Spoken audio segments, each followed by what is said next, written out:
Você teme a morte?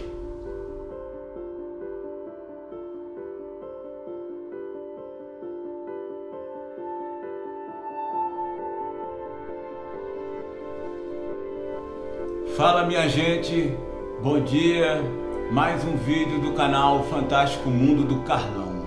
Hoje eu queria tratar de um tema poderosíssimo, simplesmente é sobre a morte e sobre o temor que as pessoas têm na morte. Mas na verdade o vídeo vai muito além, né?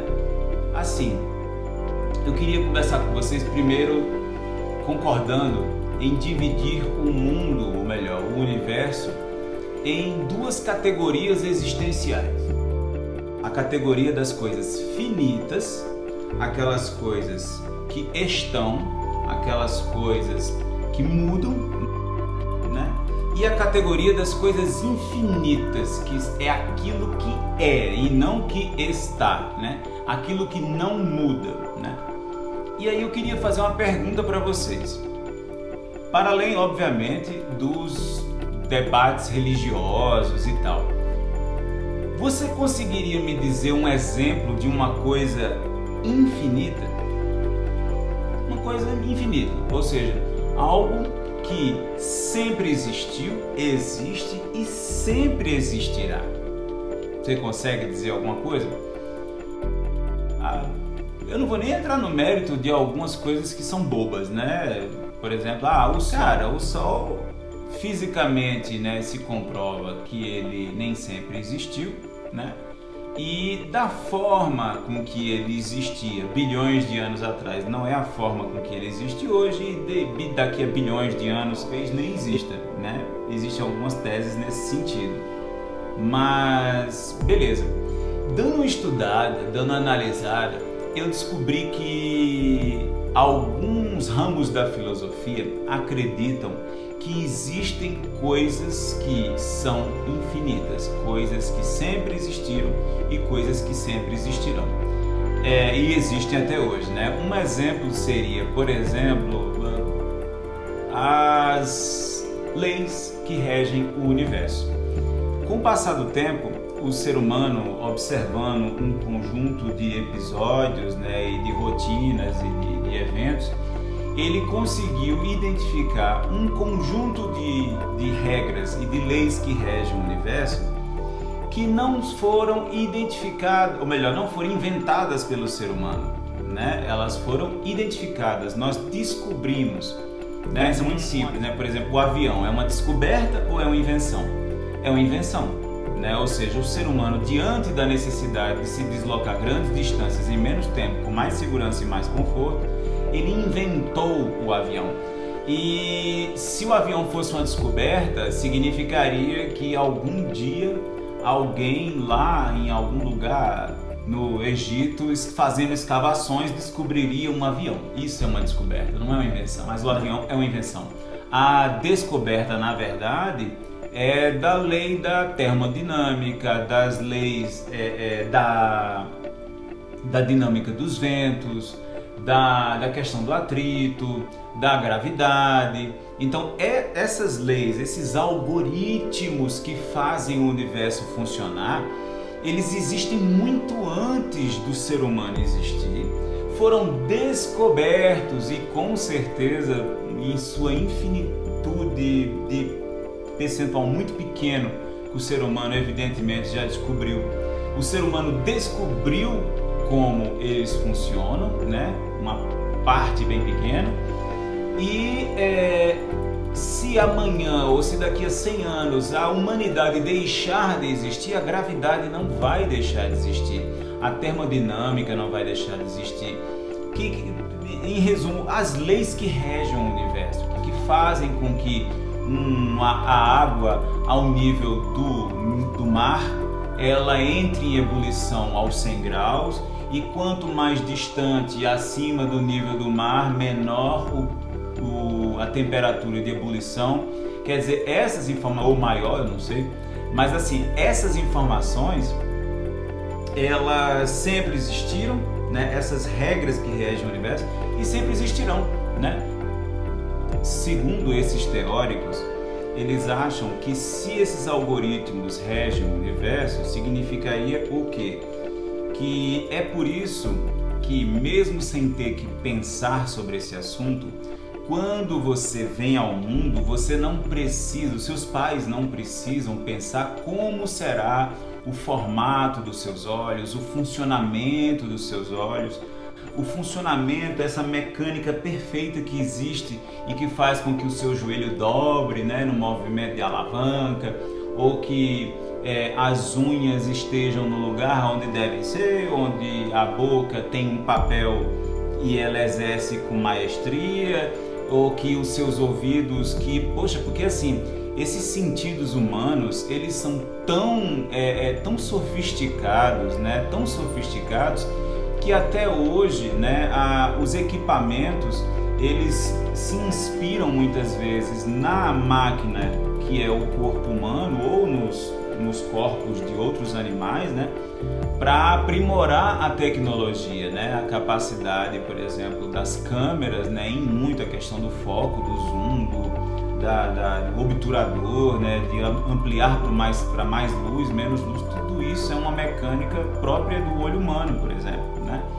Então, assim, a gente não precisa pensar em como o olho funciona, justamente porque, para além do nosso corpo físico, habita em nós um conjunto de algoritmos que definem como nós devemos ser, né? E assim, esses algoritmos existem antes da gente nascer, continuam existindo depois que a gente existe, e depois que a gente morre, eles não deixam de existir, né? E eles atuam em nós, né, como uma parcela daquilo que é infinito atua sobre aquilo que é finito, no caso, o seu corpo. Mas assim, Santo Agostinho, ele tem umas reflexões muito interessantes sobre o que é o infinito, o que é o finito e como o ser humano tem uma dificuldade, ou seja, a impossibilidade, no caso, de definir o que é infinito, né? Ele tem uma reflexão que é assim, que os ponteiros de um relógio não são capazes de ver as horas. E o que isso significa? Que qualquer conceito que o ser humano tenha acerca daquilo que é infinito seria meramente um chute, né? Seria uma avaliação a priori, né? Uma avaliação conceitual. Por quê?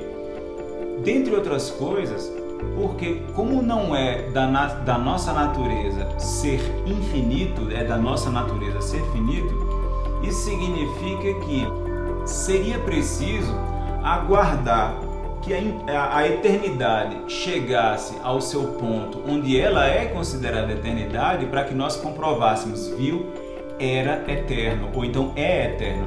Porque aí já vem Vinícius de Moraes, né, que diz assim, que seja eterno enquanto dure. Então, o que nós chamamos hoje, né, eu, por exemplo, sugeri, né, através de algumas teorias filosóficas, que as leis que regem o universo, elas são eternas, elas são permanentes, né? Mas, e se elas mudarem? Eu posso garantir que elas nunca vão mudar? Eu não posso garantir, né? Então, a eternidade, ela é uma condição em permanente comprovação, ou seja, nós estamos permanentemente tendo que avaliar aquilo que dizemos ser eterno para que consigamos definir o que de fato seja eterno, né? Então, assim, o senso de necessidade, ele vem da escassez, da raridade da vida que a morte traz, entendeu? Então, pode parecer até loucura, assim, mas às vezes eu tô andando na rua, tô dirigindo de carro, indo para o trabalho, voltando do trabalho, indo para outro lugar, e às vezes eu fico reparando os carros indo e voltando, indo e voltando. E aquele monte de carro junto, aquelas pessoas dentro dos carros e tal. E eu às vezes parava para me perguntar, minha Nossa Senhora, qual o sentido de tudo isso? Né? Mais uma vez, a necessidade minha, que é inerente ao ser humano, mas algumas pessoas eu acho que tem menos, outras têm mais, e a minha é muito grande, de entender o sentido das coisas, sabe? Eu vejo as pessoas andando para lá e para cá, eu vejo as pessoas caminhando nas ruas, eu vejo as pessoas indo para casa, saindo de casa, e às vezes eu fico me perguntando qual é o sentido daquilo tudo, né? Às vezes eu fico achando que é para ganhar dinheiro e tal, e com dinheiro e tal, mas na verdade, assim, se a gente fizer uma regressão mesmo, assim, dos motivos, assim, estudar, trabalhar, encontrar as pessoas que a gente ama, comer, viajar, as cidades como elas se organizam, as casas das pessoas como elas se organizam, né? Olha, tem que ter um banheiro, tem que ter um quarto, tem que ter isso. As ruas, né? A forma com que as ruas buscam otimizar as coisas e tal. Na verdade, isso tudo são estratégias que o ser humano adota para vencer o tempo que a morte traz, né? Porque o que acontece? Essas pessoas, na verdade, todos nós, na verdade, somos orientados, né? E todo o nosso modo de vida, de certa maneira, é orientado em razão da morte. Aí você pode dizer assim, Carlão, deixa de ser pessimista, eu não fico pensando na morte o tempo todo. Não, você não fica. Eu também não fico. Mas, na verdade, a nossa cultura é estabelecida em cima da finitude do nosso corpo físico. Ou seja, imagine comigo o seguinte, imagine se você fosse infinito, se você nunca mais, né, fosse se preocupar com a morte. Você ia estudar para quê? Para que você ia estudar? Por que você ia se apressar em ver as pessoas que você ama se não há qualquer prejuízo do ponto de vista temporal em não vê-las hoje? Você poderia deixar para vê-las amanhã. E você não precisaria deixar para amanhã, você pode atrasar mais. Por quê? Porque não faz diferença. As pessoas sempre estarão lá para te receber e você sempre estará aqui para vê-las. Então não existe urgência em trabalhar, porque você não tem que produzir, porque você não vive da produção. A produção não gera condições de vida nem para você, nem para a sociedade. Por quê? Porque as pessoas seriam infinitas, entendeu? Então, no final das contas, é a morte que dá sentido à vida. É porque eu posso não ter os meus pais amanhã ou daqui a uma semana que estar com eles se torna tão importante, tão raro, né? Veja que até a economia faz isso. Aquilo que é raro e é útil é mais caro, né? Então o ouro, né? Ele não é caro somente porque é bonito, ele é caro porque ele é raro e ele é difícil de encontrar, portanto é raro, e ele tem muita utilidade, né? Então, assim, na medida em que ele vai acabando, ou a possibilidade de não existir mais ouro, ou na medida em que sabe assim, na medida que tudo é raro, na medida que existe escassez, aquilo se torna mais valioso. É preciso gerenciar o que tem de escassez. E isso, inclusive, é o conceito de economia, né? Ou seja, é a gestão dos recursos escassos, né? Os recursos escassos precisam ser gerenciados para que não acabem muito rápido ou para que não acabem nunca, né? Como, por exemplo, o caso da água potável, né? A gente não pode deixar que acabe nunca. E aí, como a gente vai fazer a gestão da água, né? Acreditar que ela é infinita, se ela fosse infinita, por que eu ia economizar água? Né? Da mesma forma, se a vida fosse infinita, se estar vivo fosse uma condição permanente, por que eu lutaria pela vida? Por que eu protegeria as pessoas?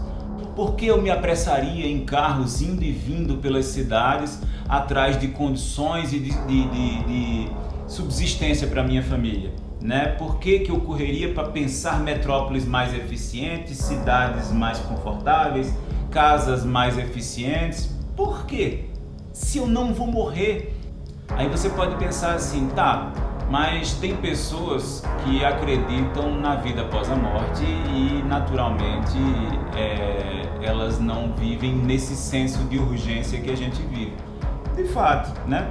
Só que é interessante, as pessoas que acreditam na vida após a morte, elas geralmente desejam uma vida longa, né? Pergunte quem dos que acreditam na vida após a morte quer morrer hoje, né? Eu acho que você vai ter um quórum muito baixo de pessoas que quer morrer hoje, porque afinal de contas, se existe vida após a morte, qual é o problema de fazer logo a passagem, né? E assim, a gente se limita a definir as pessoas que querem morrer, né, agora como pessoas doentes, né? Será mesmo que essas pessoas são doentes? Será que não seriam entes iluminados em direção à infinitude, né? Ou será que são apenas entes frágeis sucumbindo perante os desafios da vida que é finita, né? Então assim, eu não tenho, minha gente, certeza, né, de nada, né? Mas eu geralmente trago qual é a minha opinião, e a minha opinião nesse assunto é muito confusa ainda, né? Eu não sei se, assim, a única certeza que eu sei é de que nós nada somos, nós apenas estamos, né?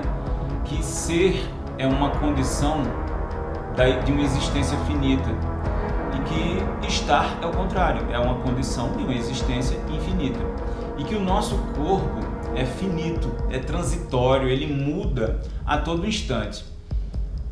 A vida é o fim desse ciclo, né, de existência do corpo. E antes de 1981 eu não existia. Depois de 2081 eu creio que também não existirei. Então eu não sei, na verdade mesmo, se existe essa categoria de coisas infinitas. Mesmo as leis que regem o universo, talvez elas estejam em constante alteração, mas nós não sejamos capazes de percebê-las ou de entendê-las. E aí, se eu não sei, né, na verdade, se existe ou não coisas infinitas, não sei se a gente deve temer a morte. Mas uma coisa eu tenho certeza: a morte do corpo físico é o que é a base da nossa cultura, da nossa existência na Terra. É em razão da morte que nós definimos a forma com que a gente vive.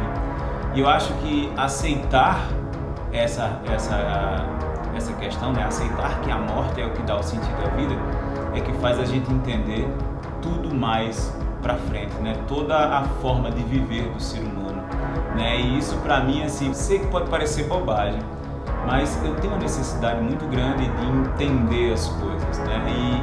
E isso faz muito sentido para mim. Ou seja, as pessoas saem de casa, as pessoas se casam, as pessoas viajam. As pessoas viajam porque, na verdade, pode ser que amanhã elas não estejam vivas. Pode ser que eu não visitando os meus pais hoje, amanhã eles não estejam lá. Pode ser que se eu não der um beijo no meu filho hoje, eu posso não estar aqui amanhã para fazer isso, ou pode ele não estar. Ou se eu não... Sabe assim, é a morte que dá sentido à vida, entendeu? Então, se ela dá sentido à vida, será que a gente devia temê-la? Ou a gente devia compreendê-la, né? Tirar o máximo proveito dessa realidade e aceitar esse fato? É uma reflexão um tanto quanto muito maluca, mas eu estava pensando nisso aqui e eu quis compartilhar com vocês. Beleza? Um abraço, fiquem bem, radiante.